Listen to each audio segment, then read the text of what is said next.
Latvijas skolēnu zināšanas kļuvušas vājākas. Izveidots Latvijas vidusskolu reitings, kurā noteikts skolēnu vidējais zināšanu līmenis. Vienlaikus gan pētījuma veicēji, gan eksperti norāda, ka tomēr šādi nevar objektīvi noteikt, kuras ir Latvijas labākās skolas. Turpina Andrejs Mēters.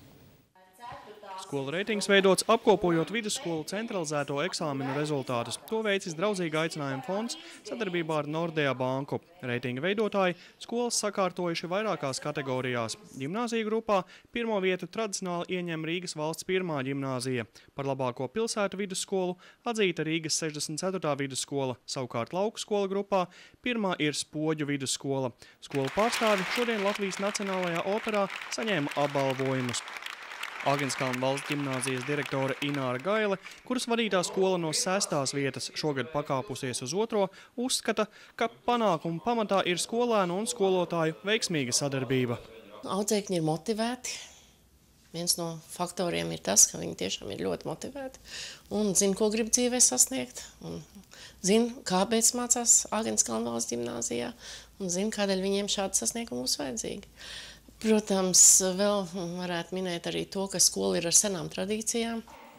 Pētījuma veicēji vienlaikus uzsver, ka no šī reitinga nevar viennozīmīgi spriest, kuras skolas tiešām ir labākās. Es negribētu, ka mēs šodien izdarām kaut kādus dziļus secinājumus. Tas ir sākums ir, un ja nākotne būs labvēlīga, tad vērtīgākais varētu būt tieši izaugsmes demonstrēšana.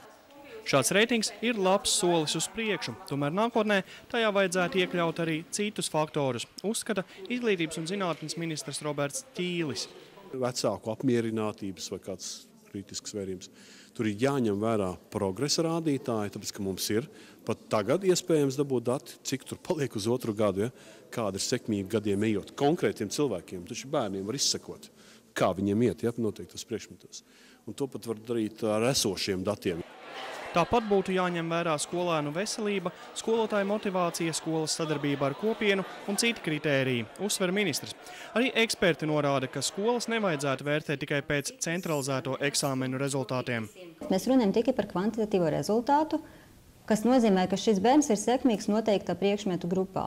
Mēs neko nezinām par prasmēm, kas ir vajadzīgas dzīvē, piemēram, sociālas prasmes, vai šis bērns prot komunicēt ar citiem cilvēkiem, prot patstāvīgi mācīties. Proti, risināt problēmas.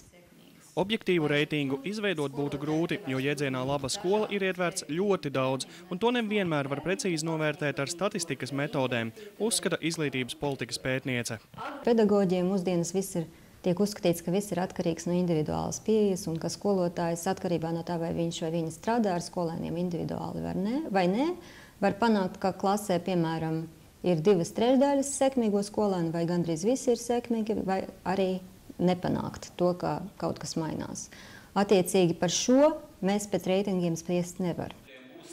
Kopumā pagājušajā mācību gadā nelielu skolēnu zināšanu lejupslīdi piedzīvojušas gan Latvijas ģimnāzijas, gan vidusskolas.